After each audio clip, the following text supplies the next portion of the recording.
Hola familia! Welcome back! Ito po, nag-grocery kami ni Ate B ng aming daily grocery na lang naman.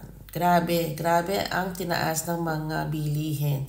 Yes. Konti pa lang yan, hindi pa yan major grocery.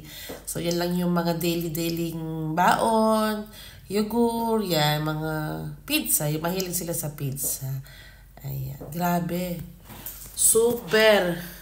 Ayan naman, tingnan nyo kung how much, kung magkano na yan. Mga biscuit lang at mga yogurt.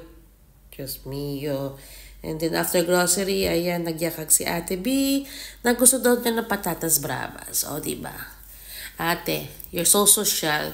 Sabi ko, magkakape lang kami. Ang sagot sa akin, hindi naman daw siya nagkakape. Gusto daw niya ng patatas bravas. O, ayan, patatas bravas for you.